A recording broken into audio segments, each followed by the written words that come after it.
Gününüz aydın olsun. Ayır 24'ün değerli izleyicileri. Gündeme baxırsınız. Gündem mövzularının müzakirəsini aparacağıq. Əlbəttə ki, dünyada xeyli dinamik hadisələr cəryan edir. Hər biri haqqında zamanımız yetdiyi qədər çalışacağıq ki, müzakirələr aparaq. Əvvəlcə bəzi önəmli xəbərləri sizinlə bölüşəcəm.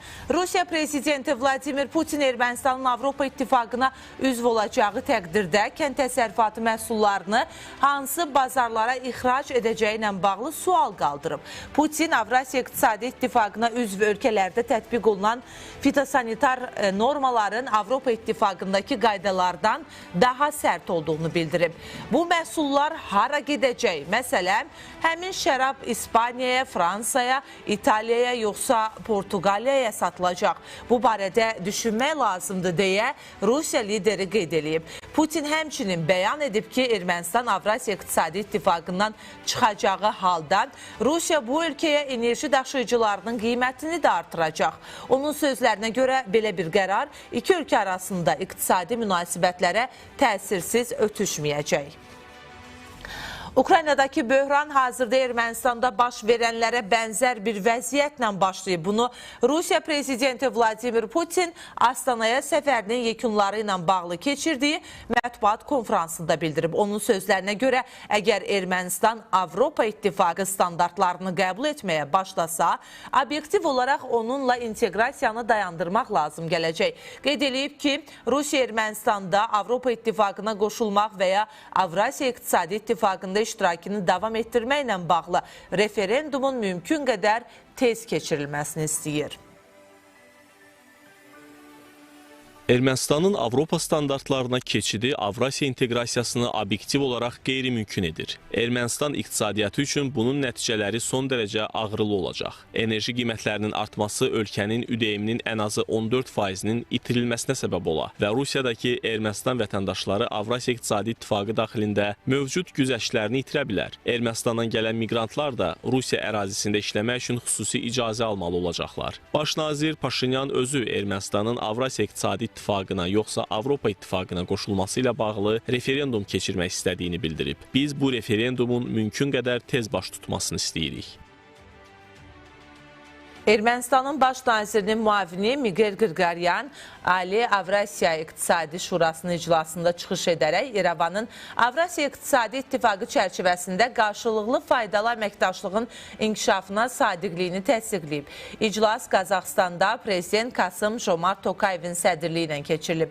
Ermənistan bundan sonra da birliyin işində qarşılıqlı hörmət, bərabər hüquqlu tərəfdaşlıq və Avrasiya İqtisadi İttifaqına üzv olan bütün dövlətlərin milli maraqlarının nəzərə alınması əsasında xoşməramlı şəkildə iştirak etmə niyyətindədir, deyə Ermənistanın baş nazirinin müavini bildirib. Astanada Ali Avrasiya İqtisadi Şurasının iclasında Ermənistanla bağlı bəyanat da qəbul olunub. Bu barədə Prezident Vladimir Putinin köməkçisi Yuri Uşakov bildirib.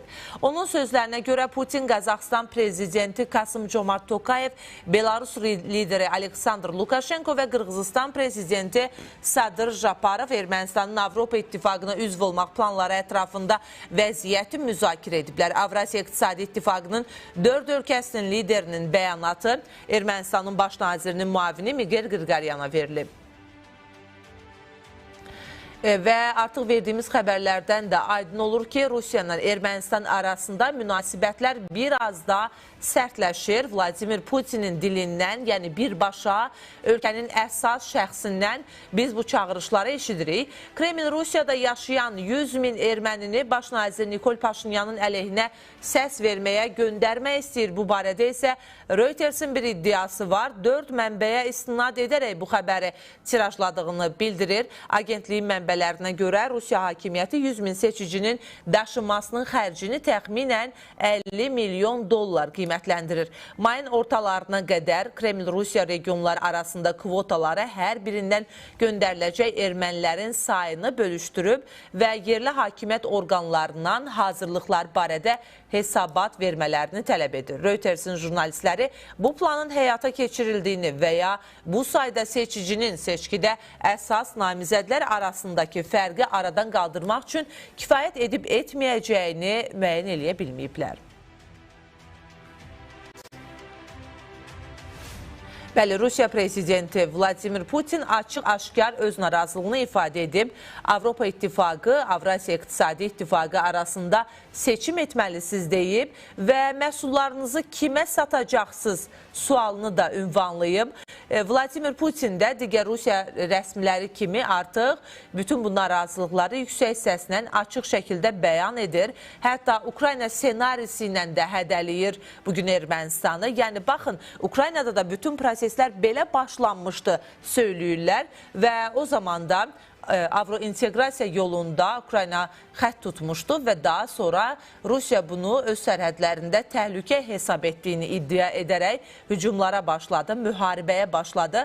İndi Vladimir Putin, baxmayaraq ki, Rusiya-Ukrayna müharibəsinə görə Rusiya kifayət qədər qınanılıb, buna rəğmən deyir ki, baxın, əgər Ukraynadakı senarini yaşamaq istəmirsinizsə, indidən qərarınızı verin. Yəni, tam bu şəkildə açıq demir, amma mahiyyət etibarıyla söylədiyi fikir buna dayanır. O söylüyor ki, Ukraynada da bütün proseslər belə başlamışdı. Ukraynadakı indiki vəziyyətə biz diqqət yetirəndə senarinin eyni olacağı təqdirdə bu həm də Ermənistanın dağıdılması, Ermənistanın işğal olunması deməkdir.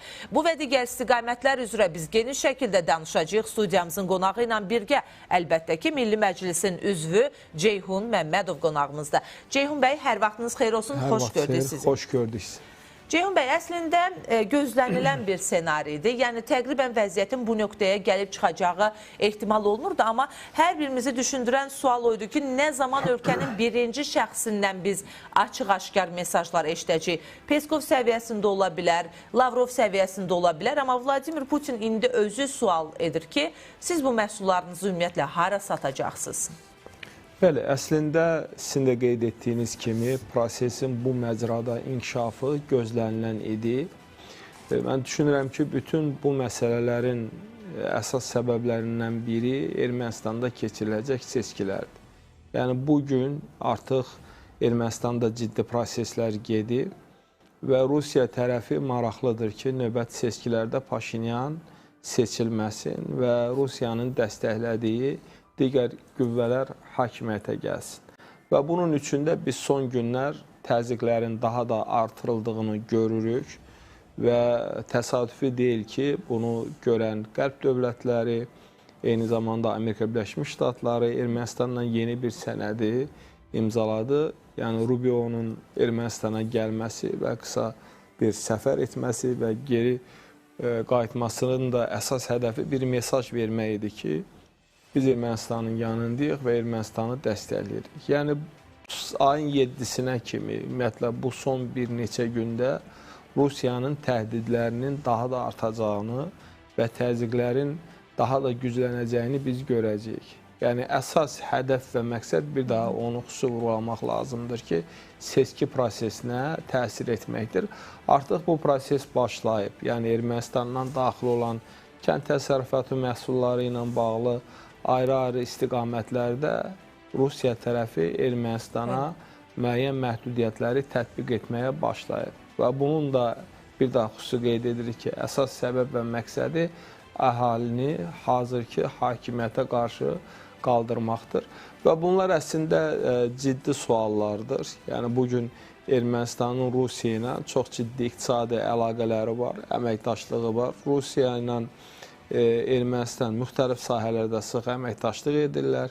Hətta sizin də qeyd etdiyiniz kimi, yəni burada ən vacib məsələlərdən biri qazla bağlı məsələdir. Yəni Ermənistana satılan qazla bağlı ki, bunun qiyməti Rusiya tərəfi əslində bunu çox aşağı bir formada təqdim edir. Amma əslində Ermənistan bazarında bu qaz fərqli qiymətə satılır. Bunu bizim hamımız bilirik və burada bir neçə istiqamətdə Ermənistan iqtisadiyyatı Rusiya ilə sıx bağlıdır və bu bir mənalı olaraq Ermənistana öz təsirini göstərəcək. Amma burada sual odur ki, Ermənistan bu yoldan geri qayıdacaqmı? Düşünürəm ki, yox.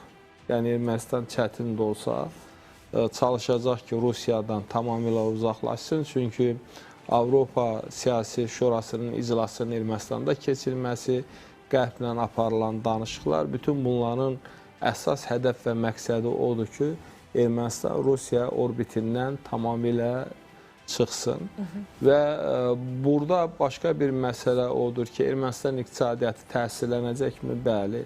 Yəni burada yəni Ermənistan bütün meyvələrini, istehsal etdiyi bir çox ərzağı, içkiləri Rusiya bazarında satır və bundan Ermənistan əhalisi böyük bir vəsait əldə edir. Həm də Rusiya bazarı böyük bir bazardır. Əlbəttə, böyük bir bazardır. Ona görə Putin xüsusi bir formada deyir ki, siz bunu necə edəcəksiniz? Yəni, burada logistika məsələsi də var. Yəni, bu məhsulları Ermənistan harasa satmalıdır. Satmadığı təqdirdə Ermənistan daxilində müəyyən narazılıqlar olacaq. Amma burada məsələ odur ki, bu Ermənistana ciddi bir təsir göstərəcək və Ermənistan mövqeyini dəyişəcəkmi? Mən düşünürəm ki, dəyişməyəcək. Seçkilərə bunun təsiri ciddi olacaqmı? Mən düşünürəm, olmayacaq. Hətta bəzi ekspertlərin fikirlərinə görə Rusiyanın bu addımları, Rusiyanın bu təhdidləri Paşinyanın reytinqini daha da artıracaq. Ceyhun bəy, burada bir nüansı elə sizdən soruşmaq istəyirəm. Rusiyanın çox da sərt danışmamasını elə bununla da əlaqələndirirlər. Yəni, bəllidir ki, Rusiya anti-Ermənistan ritorikasından daha sərt danışsa, bu həm də cəmiyyətdə müəyyən qədər qıcıq doğura bilər. Yəni, baxın, Ermənistan bizi təbii qaz satmamaqla ittiham edir və yaxud da qorxudur. Digər tərəfdən, Ukrayna senarisi sizin üçün də baş verə bilər deyir. Bu daha çox çəkindiricilik xarakteri daşıyır, yoxsa əksinə?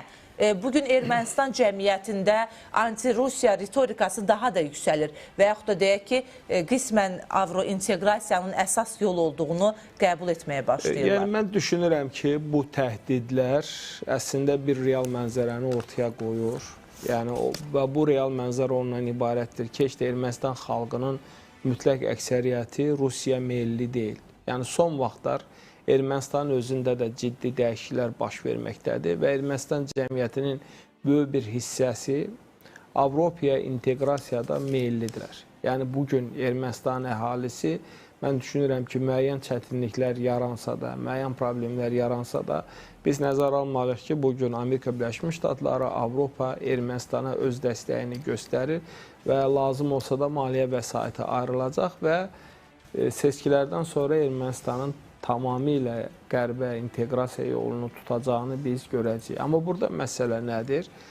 Bu hesab edirəm ciddi xəbərdarlıqdır və düzdür, mən buna inanmaq istəmirəm, amma sizin verilişdə də biz bunu əvvəl dəfələrlə müzakirə etmişdik. Yəni, Rusiya Ermənistana xəbərdarlıq edir ki, biz Ukraynada etdiklərimizi sizə qarşı da edə bilərik. Yəni, burada bir nüans məqam var ki, yəni Ukrayna ilə Ermənistan eyni deyil. Burada həm ərazi söhbəti var, burada həm silah məsələsi var, həm Rusiyanın Ermənistanda hərbi bazası var. Yəni, bu bir təhdidin həm də digər bir narahat edici məqamı da odur ki, Rusiya hərbi müdaxiləni də istisna etmir. Əgər bu baş verərsə, o zaman Ermənistanda biz daha ciddi proseslərin gedəcəyinin şahidi olacaq. Rusiyaya niyə lazımdır bugün ikinci cəbhə açmaq? Onsuz da Ukrayna ilə vəziyyət dalana dirənmiş formadadır. Yəni, nə Rusiya çıxış yolu tapa bilir, nə də masa ətrafına gəlib razılıq verir hansısa bir şərtlər altında atəşkəs müqaviləsinə.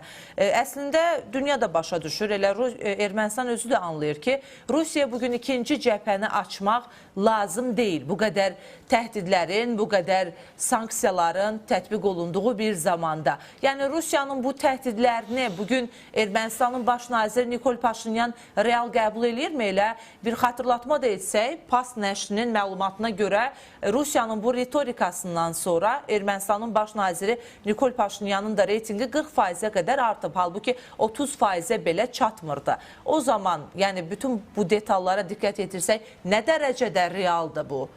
Baxın, yəni bugün Rusiyada dövləti sağlam ağıl idarə etmir. Yəni baxın, indi Putin Qazaxstanda yenidən açıqlama verir ki, Qazaxstan əhalisi rus dilli əhalidir. Yəni Rusiya tərəfi bu reallıqla barışmaq istəmir. Yəni Rusiya tərəfi hələ də hesab edir ki, Orta Asiya respublikaları, Cənubi Qafqaz respublikaları, bunlar hələ də mütləq şəkildə Rusiyanın orbitində olmalıdır. Və Rusiya tərəfi bu reallığı hələ ki qəbul etmir və etmək istəmir. Amma reallıq isə ondan ibarətdir ki, bugün istər Orta Asiya respublikaları olsun, istər Cənubi Qafqaz olsun, istər digər əvvəl Sovet hakimiyyətinin tərkibi, hökumətinin tərkibində olan respublikalar olsun, bunlar artıq istiqamətlərini dəyişiblər. Və Rusiya bu acı reallıqla barışa bilmir. Və barışa bilmədiyinə görə də bu addımları atır və mən deyərdim ki, əslində bugün baş verənlər Rusiyanın yanlış siyasətinin nəticəsidir. Yəni Rusiya istər bizə qarşı olsun, istər Ermənistana, digər ölkələrə qarşı, respublikalara qarşı bu siyasətini dəyişməlidir. Yəni onlara yuxarıdan aşağı baxmaq siyasətini dəyişməlidir ki, mən nə deyirəm, siz onu etməlisiniz. Bu əks effekt verir. Ukraynada da əks effekt verdi. Pribaltika respublikalarında da, bizdə də bu eyni bizə qarşı da bunu etməyə çalışdılar və nəticə göz önündədir. Amma məsələ ondadır ki, Rusiya görür ki, bir-bir təsir dairəsində olan, təsir etmək istədiyi, əvvəl ondan sıx əməkdaşlıqda olan respublikaları itirir. Və ona görə də belə bir aqressiv demək, reaksiyaları biz görürük və bu Ermənistan daxilində də bəli, prosesi fərqli istiqamətə yönləndirir. Çünki Ermənistan cəmiyyəti də artıq anlayır ki, Ermənistanın xilası Rusiyada yox, qərbə inteqrasiyadadır. Çünki bugün Ermənistan əhalisi artıq vizasız gedib gəlmək, iş tapmaq və s. məsələləri və Rusiyanın da artıq görürlər ki, Rusiya hansı vəziyyətdədir. Və burada proses necə olacaq? Mən düşünürəm ki, Rusiya yəqin ki, növbəti bir ağılsız hərəkəti etməz və Ermənistan seçkiləri keçirəcək və bu seçkilərdə Paşinyan yenidən hakimiyyətə gələcək və bu seçkilər yəni yalnız Ermənistan üçün önəmli deyil. Biz əvvəl də sizin efirinizdə müzakirə etmişdik. Ümumiyyətlə Ermənistan hazırda bölgədə Qərb üçün, Amerika Birləşmiş Ştatları üçün əsas dayaq ölkələrdən biridir. Və Ermənistanda gedən proseslər bugün çox diqqətlə izlənilir. Və eyni zamanda təbii ki, Ukraynada baş verənlərdən də qərb nəticə çıxartmağa çalışır. İndi biz son danışıqlar, müzakirələrə baxırıq. Yəni Amerika Birləşmiş Ştatlarının Ermənistan arasında imzalanan son sənəddə ciddi bir sənəddir. Yəni elə bir sənəddir və bunun da məqsədi odur ki, biz Ermənistanın yanındayıq və Ermənistanı sona kimi dəstəkləyəcəyik. Ona görə burada bu baş verənlər əks effekt verir və düşünürəm ki, əks effekt də verməyə davam edəcək və Rusiya növbəti bir respublikanı, növbəti bir yaxın müttəfiqini itirmiş olacaq. Hesab edirsiniz ki, yəni itirəcək bu müttəfiqi. Əslində, Ceyhun bəy, cəmi 2 dəqiqə zamanımız qaldı, amma bu seçici göndərmə məsələsinə də qısa şəkildə toxunaq. Rusiya əlbəttə ki, Paşinyan əleyhinə səs verəcək seçicilər axtarır və bu seçicilərin müəyyən maliyyə qarşılığında Ermənistana göndəriləcəyi də iddia olunur. Reutersin iddiası da düzdür. Qərb mediası belə xəbərlər tirajlaya bilər bu dönəmlərdə. Bu təəccüblü deyil. Amma nə qədər mümkün senaridir? Yəni Rusiya əlindən gələni maksimum dərəcədə etməyə çalışacaq ki, Ermənistanda hakimiyyəti dəyişsin. Və bunun üçün Rusiya bütün imkanlardan istifadə edir. Maliyyə vəsaiti göndərir.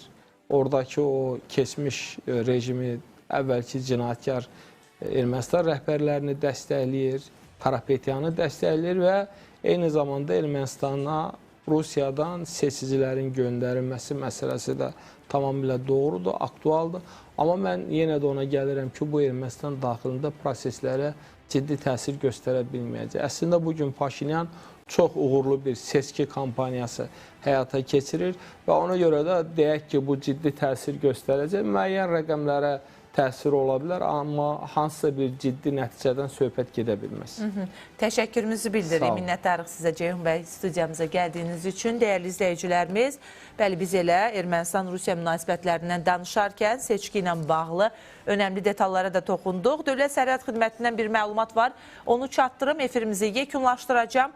İrandan Azərbaycana külli miqdarda narkotik keçirilməsinin qarşısı alınıb. Dövlət Sərhəd Xidmətindən bu istiqamətdə məlumat təqdim olunub və Sərhəd Qoşunları Komandanlığının Horadiz Sərhəd Dəstəsinin xidməti ərazisində keçirilmiş sərhəd axtarışı və əməliyyat tədbirləri nəticəsində ümumi çəkisi 20 kiloqram 615 qram narkotik vasitə, marihuana və 470 psixotrop tərkibli metadon M40 həbinin İrandan Azərbaycan ərazisinə keçirilməsinin qarşısı alınıb. Fakt üzrə əməliyyat, istintaq tədbirləri davam etdirilir.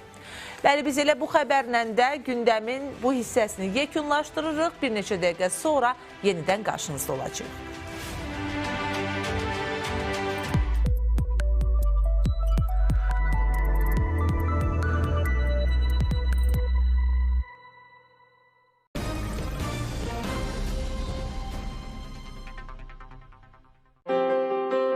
ARB 24'də xəbər axını erkən başlayır. Sabahınız xeyir, gününüz aydın olsun. İnformasiyanı yalnız olduğu kimi çatdırmırıq. Region ölkələrinin müttəfiqliyi Cənubi Qafqaza nə qazandıracaq? Mövcud tendensiyaların istiqamətini göstərir, təsirlərini araşdırırıq. Biz kiçik düşünmürük.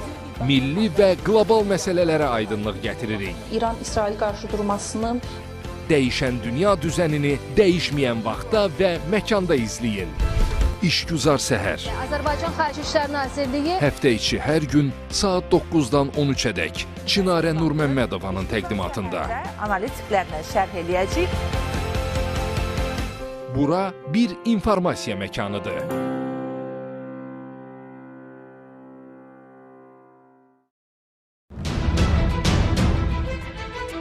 ARB 24'də gündəmi izləməyə davam edin. Gündəmi artıq Azərbaycan müəyyənləşdirir. Xəbərləri olduğu kimi çatdırırıq. Liderlərin növbəti görüşü baş tutacaq. Fərqli fikirlər, müxtəlif baxış bucaqları. Rəsmi açıqlamalar və ekspert rəyləri. Danışıqlarla bağlı məsələlər müzakirə edilmir deyirlər. İş vaxtında açıq müzakirələr. Həftə içi hər gün. Hər vaxtınızı bizimlə keçirin. 802 nömrəsinə kimlər zəng edə bilər? Narkotik vasitə və ondan asıllıq mövzusunda məlumat almaq istəyənlər. Narkotik vasitələrin qanunsuz dövriyyəsinə dair məlumat vermək istəyənlər. Narkotik istifadəçiləri, narkotik asıllıqdan əziyyət çəkən ailələr, bu istiqamətdə məlumat almaq istəyən hər kəs. Həftənin 1-ci gündən 5-ci günədək saat 9-dan 18-ədək 802 qaynar xəttinə müraciət edə bilərsiniz. Bəziləri doğru zamanı gözləyir, amma vaxt gözləməz. Qiymətlər də City Garden Nərimanovda tikintisi davam edən mənzillər satışdadır. Ətraflı məlumat üçün Kristalın satış ofisinə yaxınlaşa və ya Ulduz 1544-də zəng edə bilərsən.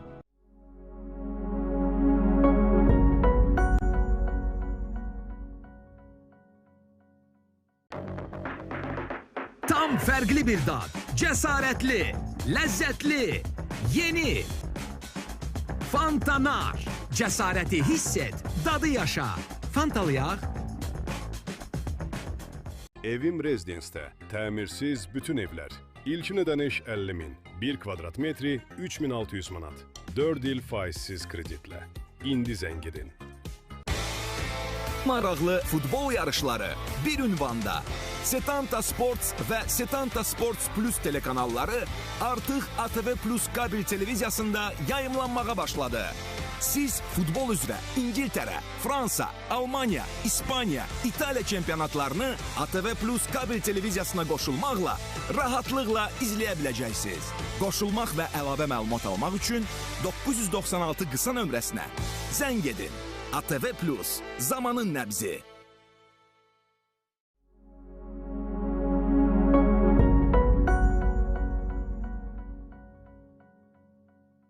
Şəhərin mərkəzi Nizami City'də tam təmirli və təmirsiz mənzillər artıq satışda. Xoş anlarınızı ailənizlə birlikdə yeni mənzilinizdə qarşılayın. Nizami City hər ailənin huzurlu yaşam ortamıdır. Telefon Ulduz 0788.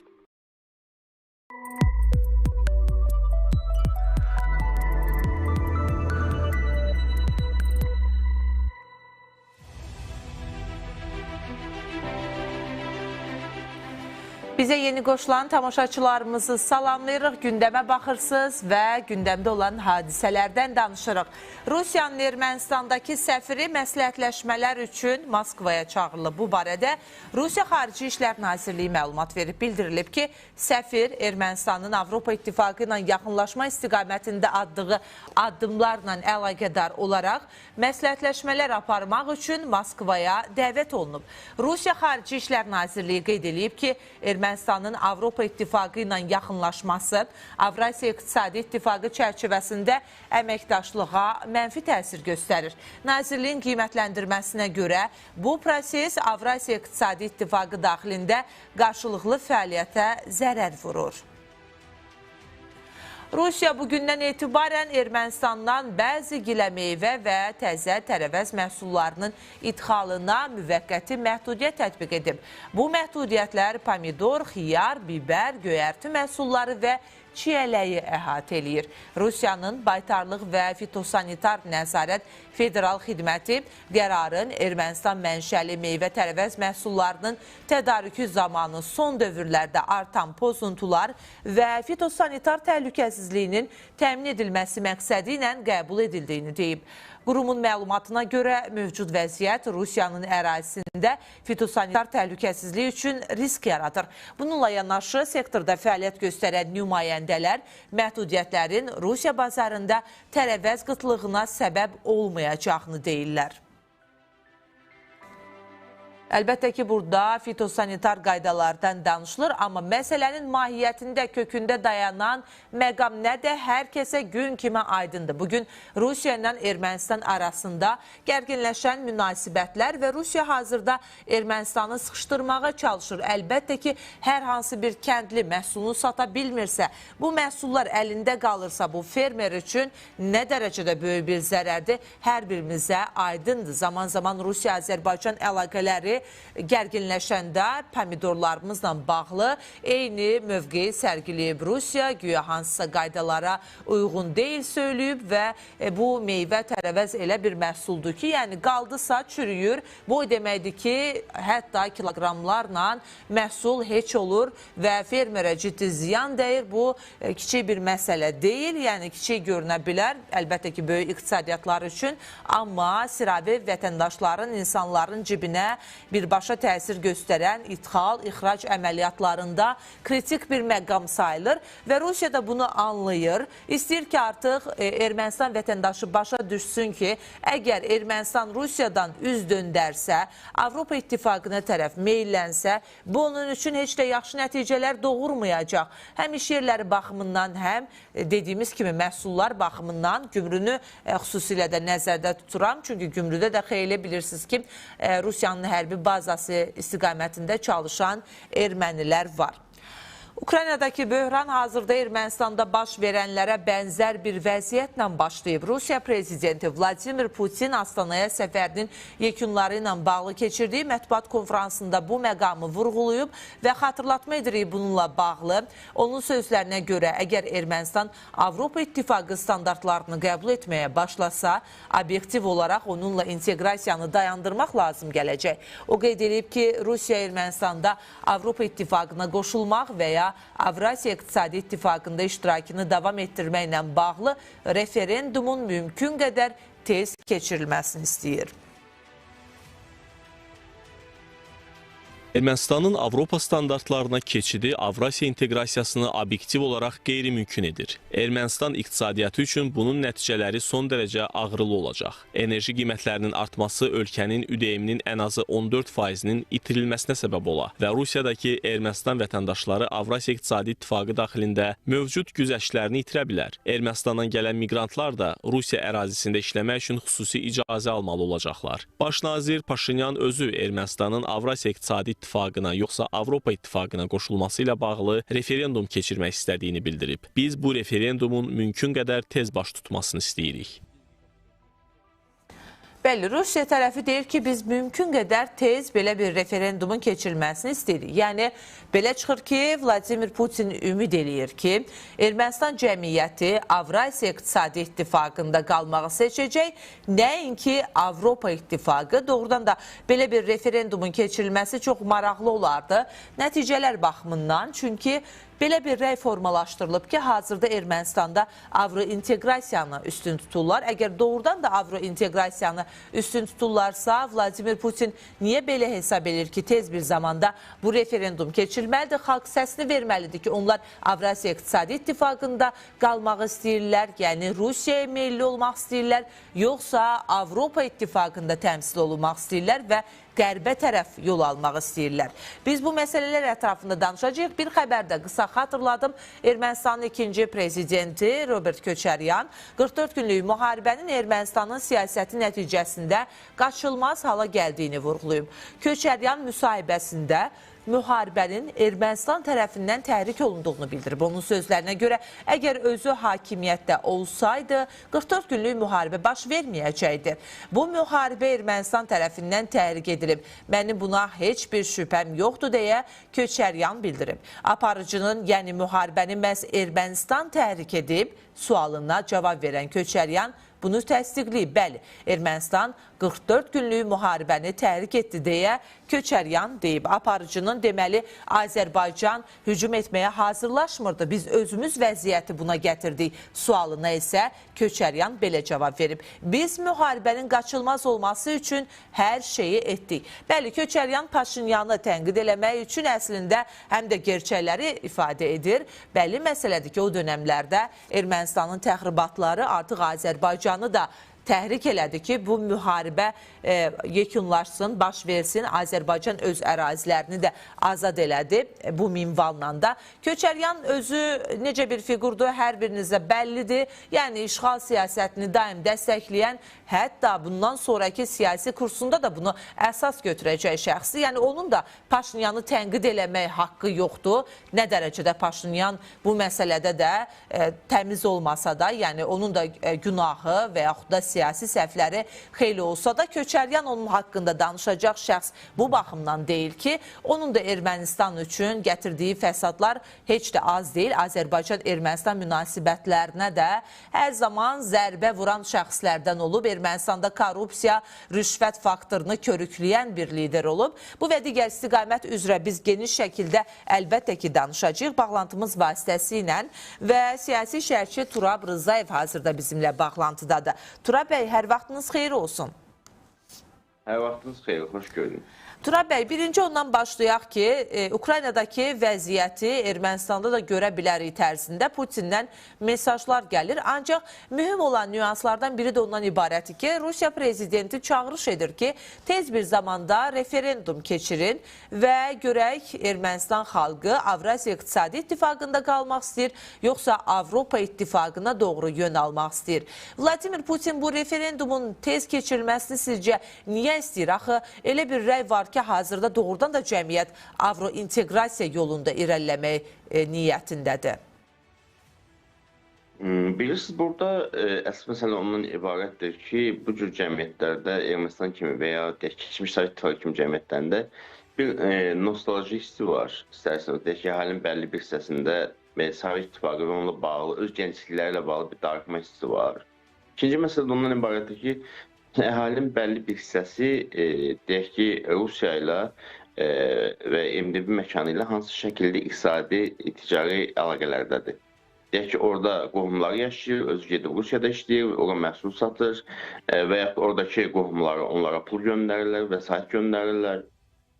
Putin düşünür ki, bu cür təzyiqlə əslində o seçkidən çox referenduma fokuslana bilər və referendum nəticəsinə uyğun olaraq Ermənistan xarici siyasətinin təyin edilməsi səbəb ola bilər. Amma əslində, deyək ki, reallıqda vəziyyət necə fərqlidir? Məsələn, belə bir konkret gəlin Ermənistanda baş verə biləcəklər üzərindən gedək senaryo kimi. Deyək ki, Paşinyan seçkilərdə iştirak edir, hətta 25%, 26%, 28% fərq eləmir. Bir səs yığır və Ermənistanın hakimiyyətini, deyək ki, baş nazir kimi Ermənistan üzərində nəzarətini davam elətdirir. Və daha sonra Paşinyan Ermənistanın artıq növbəti seçkidən sonra açıq şəkildə yolunun qərb istiqamətində olacağını deyir. Rusiya ilə əlaqələrdə müəyyən dondurulmalar başlayır, soyuqlaşmalar başlayır və sürətli şəkildə Avropa İttifaqı ilə yeni müqavilələr imzalayır və faktiki olaraq biz Moldova ssenarisini yenidən Ermənistanda görürük. Mümkündürmü? Tamamilə mümkündür. Onsuz da Paşinyan da bunu gizlətmir və Rusiya da ssenarini bu istiqaməti görür. Amma Putinin qoyduğu şərtlərlə deyək ki, Ermənistan davam etmək istəsə, burada nə olacaq? Birinci növbədə Ermənistan bu seçkidən əlavə və hətta seçkidən əvvəl bir referendum keçirməlidir. Yəni iki seçki olacaq və referendumda artıq deyək ki, 25%-də Paşinyan birinci partiya olmamalıdır, minimum 51%-də deyək ki, seçkin qalib gəlməlidir. Bir, bu faktiki olaraq indiki seçkidən sonra Paşinyanın ölkənin istiqaməti təyin etmək hüququnu məhdudlaşdırır. Ona əgər sən deyək ki, Avrasiyaya yox, Avropaya getmək istəyirsənsə, əlavə seçki keçirməlisən şərtini qoyur. İkincisi, burada faktiki olaraq Paşinyan üçün seçkilərin səsinin deyək ki, 25%-ni, 20%-ni alıb qalib gəlmək mümkündür parlamentar sistemdə, ancaq daha sonra koalisiyalar və s. olacaq. Paşinyan üçün minimum 51% səs tələbi qoyur. Yəni, burada faktiki olaraq Paşinyanın belə deyək, siyasi manevr imkanlarını zəiflədirlər. Paşinyan faktiki olaraq baş nazir kimi seçkilərdə qalib gəlib, fəaliyyət davam etdirməsə qarşıdan alırlar. Məsələn, bir tərəfi budur. İkinci tərəf isə bu Rusiyanın çox sayılı siyasi deyək ki, bloklamalarının siyasi təsir mexanizmlərinin biridir. Yəni, burada bir tərəfdən Ermənistan qəriblə münasibətləri var, digər tərəfdən Ermənistan seçki prosesinin özü var, Ermənistandakı Rusiya vətəndaşlarının seçkidə iştirakı var, Ermənistandakı Rusiya vətəndaşları olan oliqarxların, indi onların neçəsi vətəndaşları alınıb bilmirəm, onların seçilmə hüququ var, onların həbsxanada olması var. Yəni, bütün bunlarla kompleks şəkildə Ermənistan üzrə bir təzyiq qurur. Siz təxmin edin ki, sadəcə seçkidən bir neçə müddət əvvəl Rusiyada yeni qərar qəbul olundu ki, əgər hər hansı vətəndaş xarici ölkə tərəfindən mühakimə olunursa, orada Rusiya nümayəndələri yoxdursa, Rusiya həmin ölkə qarşı hərbi əməliyyat başlaya bilər. Və aydın məsələ ki, söhbət hal-hazırda deyək ki, Amerika Birləşmiş Ştatlarından və ya Nigeriyadan getmir. Söhbət Ermənistandan gelir, hansı ki, Rusiya vətəndaşı olunmuş, məsələn, oliqarxları, onlara dəstək verən şəxsləri həbs edir.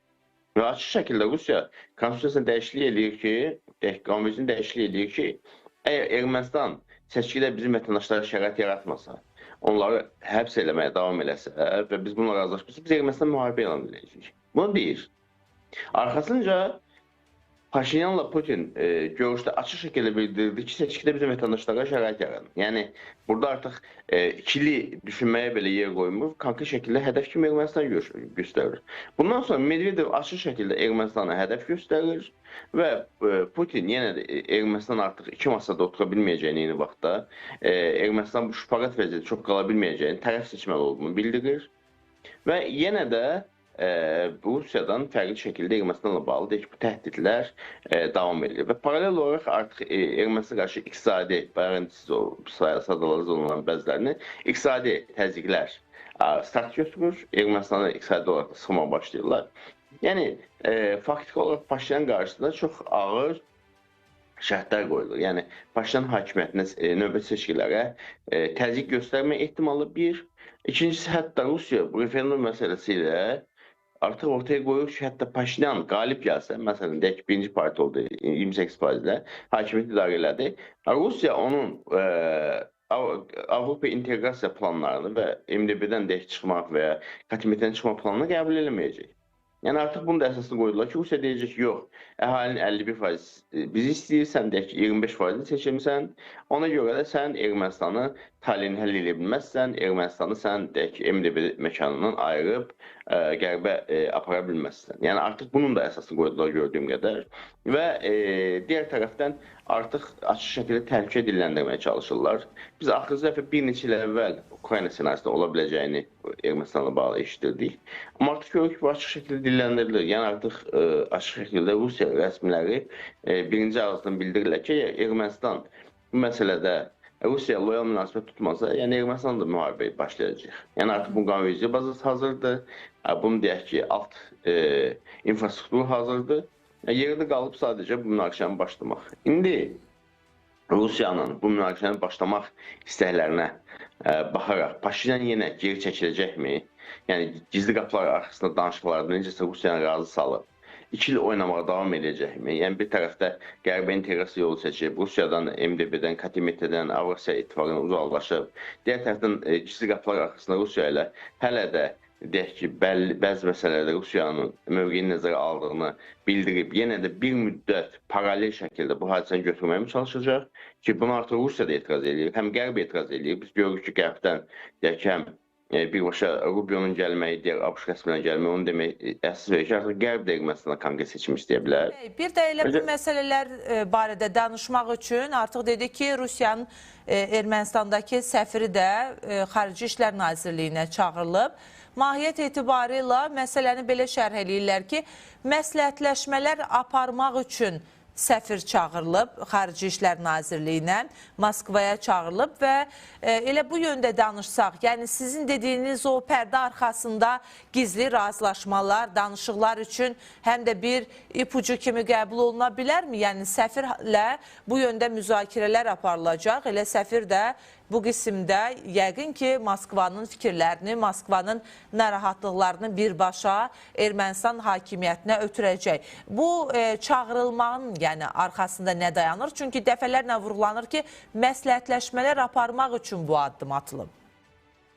Bilirsiniz, aydın məsələdir ki, indiki dönəmdə səfirə açıq şəkildə təlimatlar vermək üçün onu çağırıblar və burada əsas məqam ondan ibarətdir ki, indi bu təlimatlar hansı istiqamətdədir ki, bunu deyək ki, məsələn, rabitə kanalı ilə etməyiblər. Məsələn, bunu deyək ki, telefonla və ya gizli rabitə şəklində etməyiblər. Deməli, ola bilsin ki, burada o qədər təhlükəli, deyək ki, məqamlar ola bilər ki, bunun Ermənistan kəşfiyyatı və ya ABŞ kəşfiyyatı, yəni rəqib kəşfiyyat tərəfindən eşidilməsini istəməyiblər. Məsələn, bir tərəfi budur. Ya bu qədər həqiqətən də ciddi təlimatlar var səfirə və yaxud da ki, bu görüntünü Rusiya vermək istəyir. Yəni, Rusiya göstərmək istəyir ki, bax, səfiri də mən çağırdım, təlimatlandırdım. Artıq bizim aramızdakı, deyək ki, bu münaqişə çox ciddi fazadadır. Yəni, Ermənistan özünə, deyək ki, öz hərəkətlərinə nəzarəti gücləndirsin və Rusiyanın mövqeyini nəzərə alsın. Bu da ola bilər. Ancaq istənilən halda bilirsiniz, indiki halda Rusiyanın mövqeyi də çox da rahat deyil. Rusiya da başqa bir böyük müharibə aparır, resurslarını ora cəmləyib, Rusiya üçün yeni müharibə lazımdır sualı ortadadır. Bundan başqa bilirsiniz ki, Rusiya Ermənistandan deyək bir pəncərə kimi istifadə edir, faktiki olaraq sanksiyalarını yayılmaq üçün, deyək ki, qeyri-legal indiki halda deyək, dünya ictimaiyyəti baxımından, qərb ictimaiyyəti baxımından maliyyə əməliyyatlarını aparmaq üçün, maliyyə sanksiyalarını yayılmaq üçün, gizli silah komponentlərini Çindən və digər ölkələrdən idxal eləmək üçün, qızıl üzərindən əməliyyatlar aparmaq üçün, faktiki olaraq bütün o, deyək ki, çirkli pulların yuyulması əməliyyatının, sanksiyaların deşilməsini və s. bu Ermənistan üzərində həyata keçirir.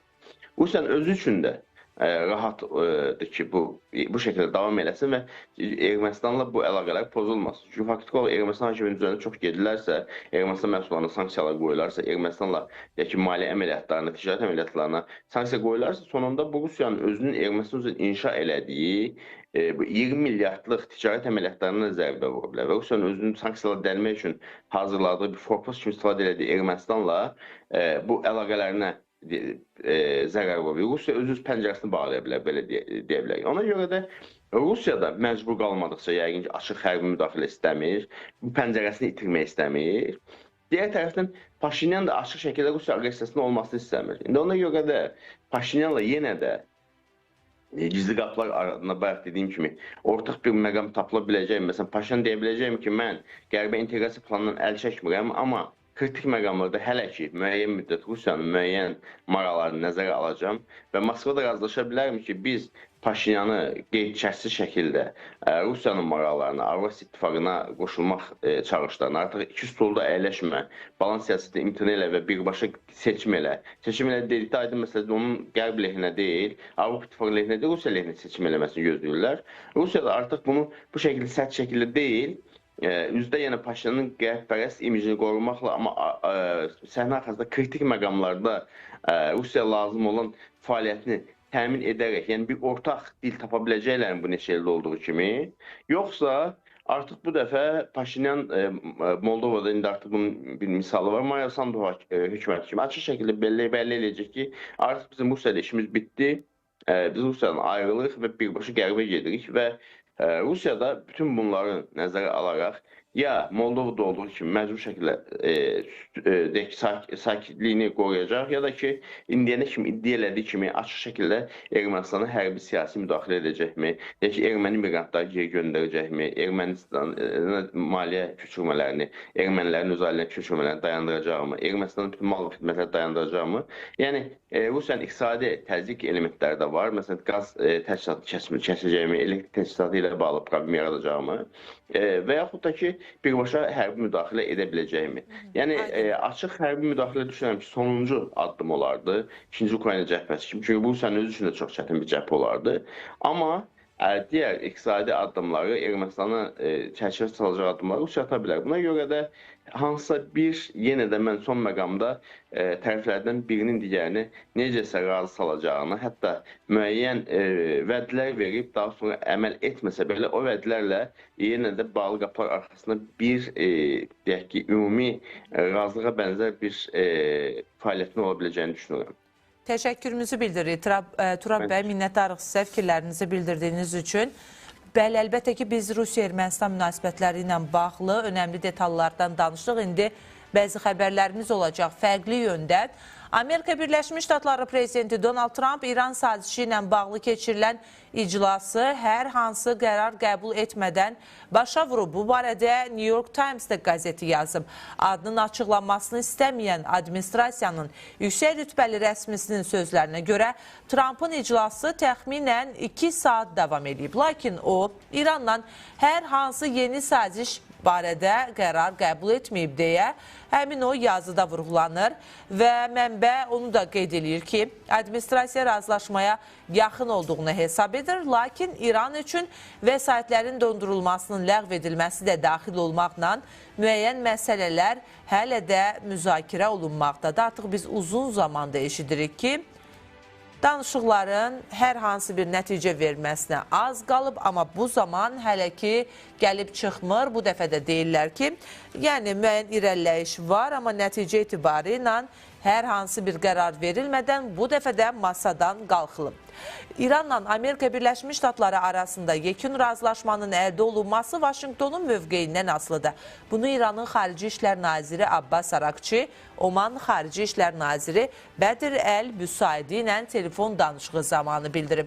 Qeyd olunur ki, Arakçi Pakistanın vasitəçiliyi ilə aparılan diplomatik prosesin son vəziyyətini müzakirə edərkən, yekun razılaşmanın əldə edilməsinin Amerika Birləşmiş Ştatlarının həddindən artıq tələblərdən və ziddiyyətli dəyişkən mövqelərdən imtina etməsindən asılı olduğunu deyib. Nazir həmçinin bildirib ki, Tehran öz qanuni hüquq və maraqlarını ciddi, eləcə də ardıcıl şəkildə müdafiə etməyə davam edir. Yəni, İran tərəfi də deyir ki, biz razıyıq, amma Amerika Birləşmiş Ştatları hər gün bir fikirdədir, dəyişkən mövqe sərgiləyir, amma İranın da bugün nəyə razı olduğu böyük bir sual doğurur. Çünki Amerika Birləşmiş Ştatlarının əsas istiqaməti, əsas hədəfi İranın birmənalı şəkildə nüvə silahı əldə etməsinin qarşısını almaqdır. Yəni, saflaşdırılan uranı mütləq təhvil verməlisiniz deyirlər, amma İran nə dərəcədə buna razı olacaq? Deyək ki, Amerika Birləşmiş Ştatlarının sabit bir yanaşması var və o nə istədiyini açıq-aşkar bəyan edir. Danışıqlara da gəlir. Bəs İran ABŞ-nin bu istəkləri ilə, bu təzyiqləri ilə nə dərəcədə üz-üzə gəlməyə hazırdır? Bu, az sonra bizim ünvanlayacağımız suallar istiqamətindədir. Təbii ki, ekspertlə birgə danışacaq. Bir-iki xəbər var, onları da çatdırım. Birləşmiş Ştatların Maliyyə Naziri Scott Bessent, Vaşinqtonun İranla atəşkəs qüvvəyə mindikdən sonra həyata keçirdiyi bütün fəaliyyətlərin müdafiə xarakteri daşıdığını vurğulayıb. O, ABŞ hərbi rəhbərliyinin də bu mövqeyi dəfələrlə ifadə elədiyini diqqətə çatdırıb.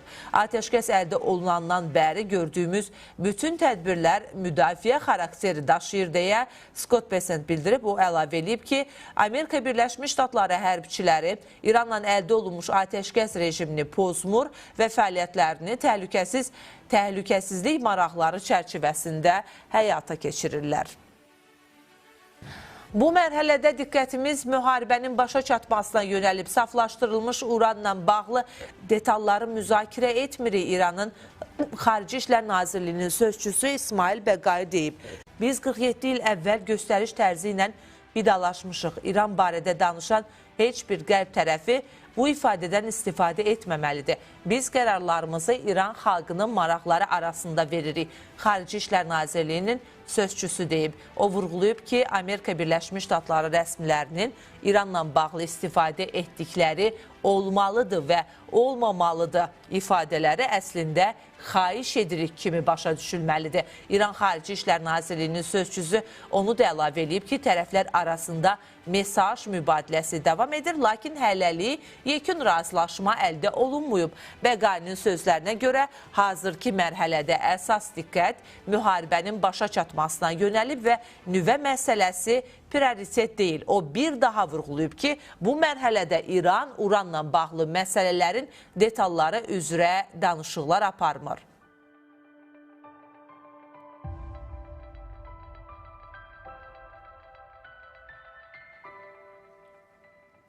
Hazırda Amerika Birləşmiş Ştatları ilə danışıqlarda İrandan saflaşdırılmış uranın çıxarılması məsələsi müzakirə olunmur dedik və İran parlamentinin Milli Təhlükəsizlik və eləcə də Xarici Siyasət Komitəsinin rəhbəri İbrahim Əzizi də bunu təsdiqləyib. Deyib ki, İran və Pakistan arasında məsləhətləşmələrin və nümayəndə heyətlərinin mübadiləsinin hazırki mərhələsində, eləcə də Amerikalılarla təmasların heç bir mərhələsində saflaşdırılmış uranın çıxarılması məsələsi ümumiyyətlə müzakirə edilmir.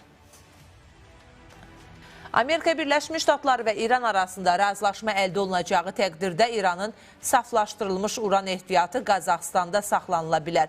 Bunu Beynəlxalq Atom Enerjisi Agentliyinin baş direktoru Rafael Grossi deyib. O, bu təklifin Qazaxstan prezidenti Kasım-Comart Tokayevin bu həftə Astanada keçirilən görüşdə ona çatdırdığını deyib. Bəli, elə maraqlı nüanslar çoxdur. Bir tərəfdən İran deyir ki, biz saflaşdırılmış uranı heç kimə verməyəcək, ölkəmizdən çıxarmırıq. Digər tərəfdən müxtəlif ölkələrin adları çəkilir ki, bəlkə Qazaxstan, bəlkə Çin, bəlkə Amerika Birləşmiş Ştatları, amma İran rəsmiləri bu məsələdə mövqelərini sərt şəkildə bəyan edirlər. Deyirlər ki, bu məsələ ümumiyyətlə müzakirə mövzusu deyil, amma Amerika Birləşmiş Ştatları da bu müharibəni ona görə başladıb ki, elə İran saflaşdırılmış urana sahib olmasın. Bu həm də İranın nüvə silahı əldə etməsi deməkdir. Siyasi şərhçi Polad Mehdiyevlə bu və digər istiqamətlər üzrə danışacaq. Polad bəy, hər vaxtınız xeyir olsun, xoş gördük sizi studiyamızda. Hər vaxtınız xeyir, xoş gördük. Polad bəy, artıq bu istiqamətə gələn son xəbərləri çatdırdıq. İstəyərdim elə ondan başlayaq ki, Donald Trump 2 saata yaxın müzakirələrdə iştirak edib, ancaq yenə də bir nəticə əldə etmədən bu masadan qalxmalı olub. Çünki vəziyyət elə bir nöqtədədir ki, nə İran tərəfi müəyyən güzəştə getmək istəyir, nə də Amerika Birləşmiş Ştatları öz tələblərindən əl çəkmək. Amma bir tərəfdən də deyirlər ki, razılaşmaya yaxınıq. Razılaşmaya yaxındılarsa, bəs nəyi müzakirə edirlər? Günlərdir, həftələrdir. Nə üçün? Bu məsələnin əslində səbəbi ondan ibarətdir ki, tərəflərdən hər biri özlü müharibənin qalibi elan edib. Qalibi elan etdiyi üçün də irəli sürülən şərtlərlə bağlı güzəşt etmək istəmirlər. Kritik 2 məqam var. Hörmüz boğazının açılması və İranın nüvəni zənginləşmə proqramı ilə bağlı ABŞ-ın irəli sürdüyü tələblər. Bax, bu 2 məsələdə hər 2 tərəf diplomatik masada manevrlər etmək şərti ilə nəticəyə nail olmağa çalışırlar. Amerikanın məqsədi ondan ibarətdir ki, Hörmüz boğazı de jure açılsın, de facto yox. De facto açılma sərf eləmir. Çünki de facto İran deyir açıram, sadəcə orada İranın yurisdiksiyasında olacaq. Rüsumları, şərtləri, qaydaları İran müəyyən edəcək. Yəni, həmin ərazinin bu vaxta qədər 1980-ci il BMT-nin Beynəlxalq Dəniz Konvensiyasına uyğun fəaliyyət göstərirdi. Yəni, azad, sərbəst hərəkət edən, sərbəst tranzit edən bir ərazi idi. İran onun yurisdiksiyasını dəyişib, öz mülkiyyətinə alıb həmin ərazini. O formada dünya ticarətinə oradan istifadə etməsi üçün icazə vermək istəyir. Bu isə Amerikanın və bütövlükdə dünyanın maraqlarına uyğun olmadığına görə bu məsələdə razılaşma əldə etmir. Və ikinci bir məsələ Amerikanın irəli sürdüyü şərt uranın zənginləşməsinin dayandırılması ya tərkibinə müəyyən kimyəvi tərkib əlavə edərək silaha çevrilməməsinin qarşısını almaq istəyidir və yaxud da həmin uran zənginləşmiş 400 təxmini 50 kiloqrama malik zənginləşmiş uranı üçüncü bir ölkəyə təhvil vermək. Bir müddət əvvəl Rusiyanın adı hallandı, Amerika buna qarşı çıxdı. İndi sizin xəbərdən eşitirik ki, Qazaxıstan bu barədə təklif edib. Amerika buna razılıq verəcək, verməyəcək. Sonraki baxacaq, onu görəcək. Yəni, Amerikanın irəli sürdüyü şərtlər budur. Buna uyğun diplomatik masada manevr edir. Nədir o manevr? İranın Xaricilər Naziri Arakçı da bildirdiyi kimi, bir tərəfdən danışıqlarla bağlı müsbət mesaj, digər tərəfdən sərt ritorika və hərbi müdaxilənin hər zaman mümkün olduğu, yəni təzyiq üslubundan istifadə edir. Bu, Amerikanın şərtləri və Amerikanın mövqeyidir danışıqlarda nəticəyə gəlmək üçün. İranın mövqeyi isə bundan ibarətdir ki, qeyd elədim ki, Hörmüz boğazı de yure İrana keçəcək, tam əks mövqedir. İranın nüvə proqramına heç kəs müdaxilə edə bilməz. Biz silah əldə etməyəcəyik, amma dinç məqsədlərlə bunu istifadə etmək istəyirik. O cümlədən İran əlavə edir ki, İran donmuş aktivləri, pul vəsaitləri açılsın, sanksiyalar qalxsın. Bax, bu İran irəli sürən şərtlərdir. İran bunları əldə eləmək üçün hansı taktikadan istifadə edir diplomatik masada? Tarixi taktikadan istifadə edir. Diplomatik prosesi uzatmaqla və detalları önə çəkməklə bir neçə qərar verən mərkəz İranda olduğunu önə çəkməklə rəqibi yormağa çalışır. Trump da bugün bildirib ki, İran diplomatiyada çox çətin bir rəqibdir. Bunu İran qədim Roma ilə də tətbiq edib, tarixə baxdıqda, Osmanlı ilə də tətbiq edib bu üsulu. Hətta Rusiya, Çar Rusiyası ilə münaqişələr zamanıdır. Bax, proses bundan ibarətdir, taktikalar bundan ibarətdir. Bax, ona görə də səsləndirirlər ki, biz qələbəyə, danışıqlara yaxınıq, lakin ortalıqda real nəticə yoxdur. Real nəticəni nə müəyyən edəcək? Çinarə xanım. Real nəticəni tərəflərin dözümlülüyü müəyyən edəcək. Çünki İran blokadası dünya ticarətinə, qiymətlərə ciddi təsir edir. Bunun alternativ blokadası olan Amerikanın blokadası isə bunu qüvvətləndirməklə yanaşı, eyni zamanda İran və Çinin iqtisadiyyatda ciddi zərbə vurur. Polad bəy, deyirdilər ki, onsuz da İranda ambarlar dolur və çox tab gətirə bilməyəcək. Bloomberg hətta deyərdim ki, 1-2-3 həftə bundan öncə bu məlumatı tirajlanmışdı ki, artıq bunun üçün potensialı qalmayıb. Həmin müddət yekunlaşmaq üzrədir. Hələ də bu blokada davam edir. Yəni, bəs bu məsələ necə həll olunur? Necə bir həll variantı tapmağa çalışır İran? Başqa bir buna əlavə olaraq fikrinizi gücləndirərək deyim ki, Çin üçün də ciddi bunun təsiri var.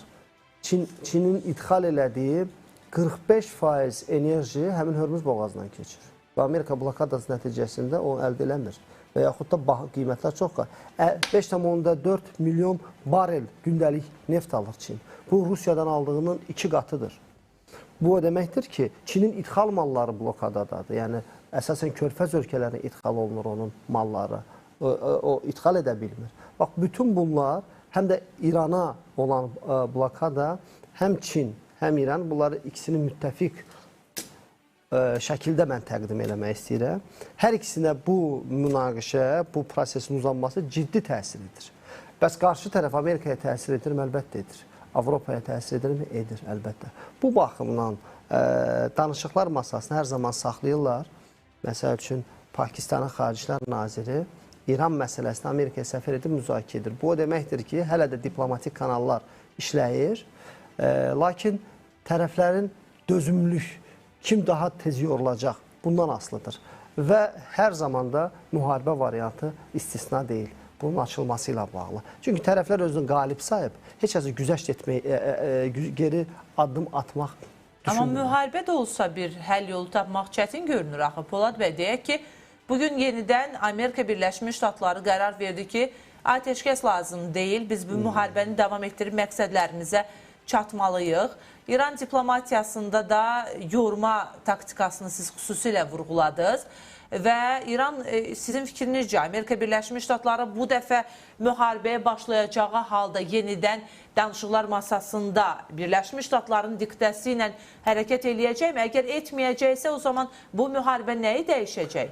Birinci müharibədə, yəni danışıqlardan əvvəlki müharibə zamanı tərəflər qarşıya qoyduqları məqsədlərə nail ola bilmədilər. Yəni, müharibə zamanı əldə edə bilmədiklərini danışıqlar vasitəsilə əldə eləməyə çalışırlar. Artıq uzun müddətdir. Ancaq bu danışıqlar zamanında ona görə nəticə olmur ki, mən az əvvəl də vurğuladım. Tərəflərdən birinin üstünlüyü ilə müharibə bitmədi. Yəni, dominant üstünlüyü ilə bitmədi. Psixoloji, siyasi məqamda İran üstünlüyü əldə elədiyini düşündü. Amerika Birləşmiş Ştatları isə dünən Donald Trump bəyan edir ki, İranın donanmasını məhv eləmişik, İranın hava hücumuna müdafiə sistemlərini məhv eləmişik və s. Yəni, birinin dominant üstünlüyü tamamlanmadı. Ancaq bu dəfə danışıqlar baş tutmasa, düşünürəm ki, həm elə Trumpın özünün siyasi legitimliyi üçün, siyasi imkanların artması üçün, o cümlədən İranın bu iqtisadi blokadadan çıxa bilməsi üçün proses ya danışıqlarla həll olunub tərəflər güzəşt etməlidir. Araqçı deyir ki, maksimalist mövqedən Amerika çəkilsə razılaşa bilərik. Mesaj ondan ibarətdir əslində. Və yaxud da yeni müharibə olma ehtimalı var. Bu dəfəki müharibə düşünürəm ki, əvvəlkindən fərqli olar. Burada sırf məqsəd Hörmüz boğazının açılması ola bilər və İranı daha sarsıdıcı nöqtələrinə vurma. Misal üçün, İranın enerji mənbələrinə zərbə vura bilərlər. Və bu qeyri-insani olsa da, bu müharibədə məqsədlər bundan ibarət ola bilər ki, yəni məcbur edə bilərlər deyirsiniz. Bəli, məcbur etmə taktikası. Bundan əvvəl Amerikanın mövqeyi nə idi? Hakimiyyət dəyişikliyi. Rejimi sıradan çıxarsın. Etiraf eləməsələ. Rejimin rəhbərlərinə qarşı zərbələr indərdi. Bir çox siyasi hərbi elitanı sıradan çıxartdı. Amma bu əks effekt verdi. Hərbi psixoloji baxımdan İran möhkəmlənə bildi. Siyasi mərkəzləşmə prosesi getdi. Ancaq bu dəfə düşünürəm ki, bundan əvvəlki taktikanı seçməyəcəklər. Daha çox kütləvi formada narazılıq yaradan, İranı iqtisadi və sosial cəhətdən çökdürəcək addımlar ata bilər, düşünürəm. Deyirsiniz ki, Amerika Birləşmiş Ştatları artıq B planını işə salsa, bu dəfə biz daha sərt addımları görəcəyik. Burada deyək ki, elektrik enerjisinin verilməsi baxımdan problemlərin yaşanması ilə nəticələnə biləcək hadisələr cəryan edə bilər. Biz Ukraynada buna bənzər ssenarini görmüşük. Amma İran xalqının bir psixologiyası var. Uzun illərdir bunu müşahidə edir müxtəlif ekspertlərdə. Nə zaman xarici düşmən daha da sərtləşsə onlara qarşı, təbii ki, onların təbiricə xarici düşmən deyirəm, o zaman xalq daha çox birləşib və öz sosial, iqtisadi problemlərini bir kənara qoyublar. Bu, bəlkə də ən çox müşahidə olunan cəmiyyətlərdən biridir İran cəmiyyəti. Əgər doğrudan da belə sərt addımlar atılsa, bu qədər kəskin, radikal mövqelər sərgilənsə, o zaman xalq da əgər hakimiyyətin yanında dayanacaqsa, axı bu da Amerika Birləşmiş Ştatlarının maraqlarına uyğun deyil. Yəni, tərəzinin gözünə qoyanda hansı daha ağır gəlir Birləşmiş Ştatlar üçün? Xalqla bağlı mən o cür düşünmürəm. Düşünmürsünüz? Düşünmürəm. Nəyə görə? Düzdür, müharibə, İrana qarşı zərbə bir müsəlman həmrəyliyi yaratdı. Bəli. Etirazlar gördük nə qədər. Ancaq İran əhalisinin hamısıdırmı və yaxud da o cür psixoloji məqamda düşmənin hücumları nəticəsində iqtisadi qayğılar çəkən, etiraz edən, rejimə qarşı dini rejimlə razılaşmayan auditoriyanın yox olduğunu deyə bilmərik. Biz müharibədən əvvəl yüz minlərlə şəxsin etiraz elədiyini gördük. Amma müharibə başlayanda şansları var idi, dəyərləndirmədilər. O şans yox idi. O şans yox idi, çünki İranda hərbi müdaxilə, hava hücumuna müdaxilə, rejim dəyişmək biz gördük ki, sübut olundu ki, mümkün deyil.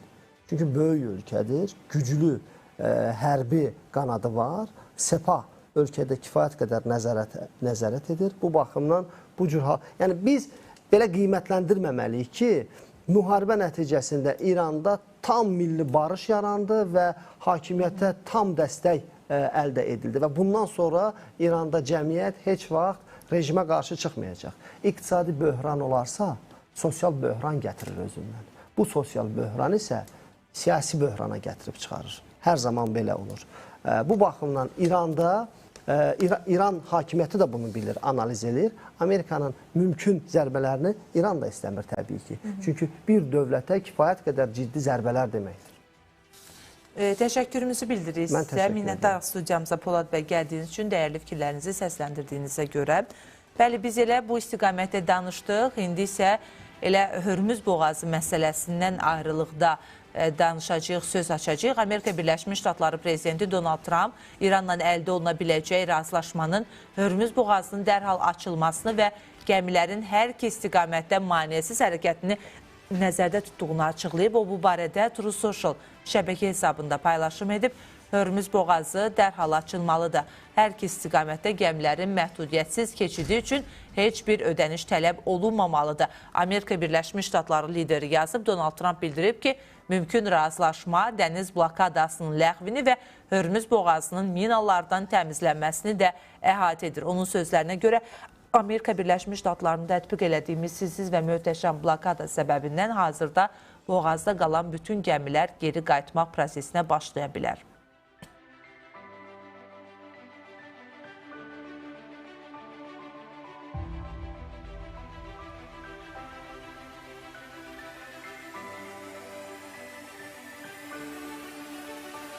Bəli, biz elə bu və digər istiqamətlər üzrə siyasi şərhçi Əli Mustafa ilə danışacağıq. Əli bəy, hər vaxtınız xeyir olsun, salamlayırıq sizi. Hoş gördük, hər vaxtınız xeyir. Əli bəy, biz elə az öncə studiyamızda müzakirə apardıq. Müzakirəmizin istiqaməti uranın saflaşdırılması məsələsində İranın nə dərəcədə güzəştə gedə biləcəyi ilə bağlıdır. Belə görünür ki, İran bu məsələdə güzəştə getməyəcəyini yüksək səslə bəyan edir. Məsələnin bir tərəfində də Hörmüz boğazının açılması var ki, İran bu məsələdə fərqli mövqeydədir. Yəni, özü güzəştə getmək istəməsə də, Amerika Birləşmiş Ştatlarından tələb edir ki, Hörmüz boğazı açılsın. Əgər İran heç bir güzəştə getməyəcəksə, o zaman Amerika Birləşmiş Ştatları da gəmilərə tətbiq elədiyi blokadanı niyə açar və yaxud da sizcə hansı şərtlərlə açar? Düzdür, əslində Hörmüz boğazında blokadanı yaradan İran özüdür, amma Amerika Birləşmiş Ştatları da buna cavab olaraq addım atıb. Bilirsiniz, İran danışıqlarda kifayət qədər belə bərabər hüquqlu görsənə bilir. Əvvəl Amerika diktə edirdi, indi isə sanki hər ikisi bir-birinə diktə edirlər. Trump daha xoşgörülü görsənir. Ümumiyyətlə, Trumpın sonuncu açıqlamasına baxsaq, Trump nə bəyan edir? Deyir ki, gəlin Hörmüzü açaq, bütün maneələri götürək, gəmilər rahat hərəkət eləsin. Sonra digər məsələlərə baxar. Anladığım qədər, yəni bu danışıqların bir mərhələsində İran blokadanı qaldırdı. Amma Amerika blokadanı saxladı. Bir gün sonra İran yenidən o da blokadanı tətbiq elədi. İndi isə şərtlər dəyişib. Yəni, indi Amerika deyir, blokadanı götürək, İran razılaşmır. İranın razılaşmaması nədir? İran deyir ki, artıq Hörmüz mənimdir, mənim mülkiyyətimdir, yəni hətta belə. Və oradan keçid məsələlərini mən həll edəcəm.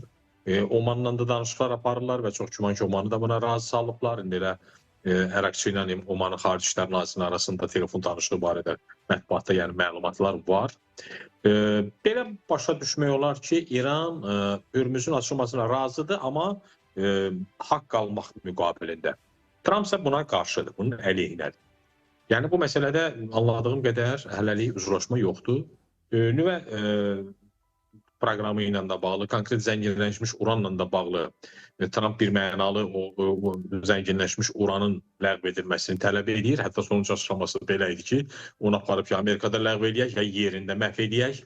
Amma İran tərəfi deyir ki, bu bizim suverenliyimizin təminatıdır, təhlükəsizliyimizin təminatıdır.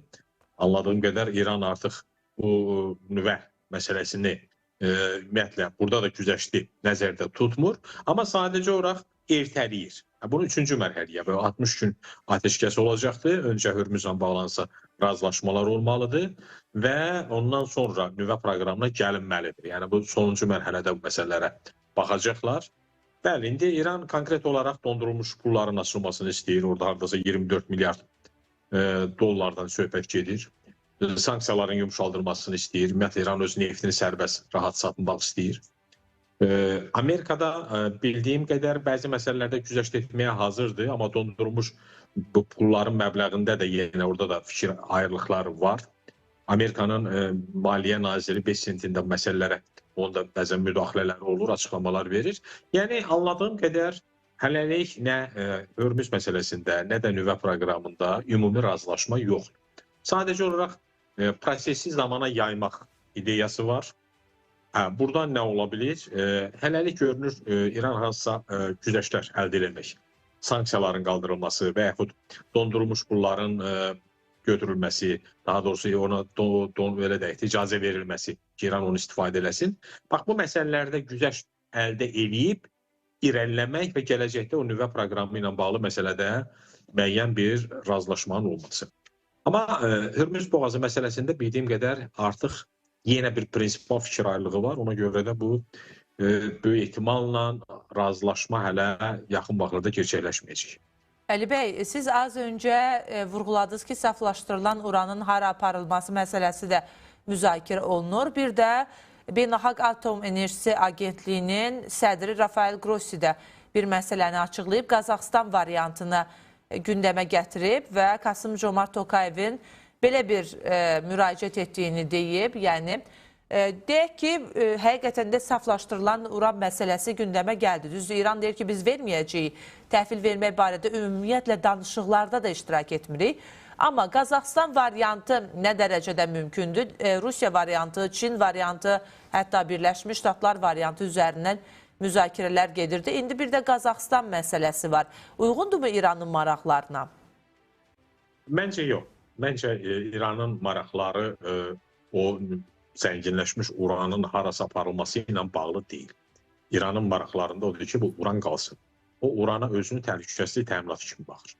Əgər indiyə qədər o razı idi ki, konkret olaraq Amerika ilə razılaşsınlar, hətta orada 20 il müddətməz var idi, 5 il müddətinə proqram dondurulsun filan və 3-cü ölkə verilməsi ilə bağlı sanki hansısa bir kompromis var idi. Amma indi son ovqat ondan ibarətdir ki, İran hərbisi, yəqin ki, bunu Sepah daha çox burada israrlıdır və yaxud da qurulan konfigurasiya belədir ki, İranda hakimiyyət çox başlıdır və hakimiyyətin o sərt qanadı ümumiyyətlə bu uranın kiməsə verilməsini istəmir. Yəni, onlar hesab edirlər ki, bu uran onlara hücumların qarşısını alacaq ən ciddi təhlükəsizlik təminatlarından biridir. Əgər o uranı verəcəklərsə, artıq uranı daha doğrusu İranı Amerikadan və İsraildən qoruyacaq bir mexanizm qalmır. Yəni, ona bir təhlükəsizlik aləti kimi baxırlar. Ona görə məncə indi o məsələlərlə bağlı danışıqlar sanki zaman udmağa hesablanıb, dondurulmuş pullardan alıb biraz ölkədəki iqtisadi sosial vəziyyəti yumuşatmağa hesablanıb, yəni prosesi zamana yaymaq və müəyyən qədər güzəştlər əldə eləmək, ölkənin içərisindəki gərginliyi müəyyən qədər azaltmaq, sonra da davam. Davam da odur ki, onlar düşünürlər ki, aralıq seçkilərinə yaxınlaşdıqca Trump'ın müharibə etmə şansları azalır. Həm də bilirsiniz də artıq Senat belə bir qərar verdi ki, yalnız Senatın razılığı ilə Trump müharibəni edə bilər və belə bir məhdudiyyət də var. Görünür, hansısa qüvvələr İranı buradan da garantiya aldılar. Üstəlik də İsraillə Amerikanın da məsələlərdə görünür, bəzən fikir ayrılıqları yaranır, müəyyən problemlər yaranır. İsrailin özündə də seçkilər gəlir payıza yaxın. Yəni, məncə zaman İran üçün bu dəqiqə ən üstün diplomatiyadır. Prosesi uzatmaq, mümkünsə sanksiyaları zəiflətmək, amma Hörmüzdən də imtina etməmək, nüvə proqramından da imtina etməmək, amma danışıqlara da hər zaman varıq demək. Bax, belə bir çox şaxələndirilmiş diplomatiya gedir. Ona görə də Amerikanlar da, yəni Trump da açıq qərara gələ bilmir. Vursun, bundan canını qutarsın, yoxsa çıxsın, getsin. Yəni, getsə də belə artıq Hörmüz boğazı məsələsində İran güzəşt etməyə bilər. Oradan indi ola bilsin deyəcək ki, mən rüsum almıram, ancaq xidmətlər göstərirəm. O xidmətlərə görə bir şeylər alacam. Çox güman ki, Omanla da indi onu danışırlar. Təşəkkürümüzü bildirin. Trump üçün də qeyri-müəyyən vəziyyətdir. Əli bəy, minnətdarlığımızı bildiririk sizə. Fikirlərinizi ətraflı şəkildə ifadə elədiyinizə görə gündəmi yekunlaşdırırıq. Növbəti gündəmdə görüşərik.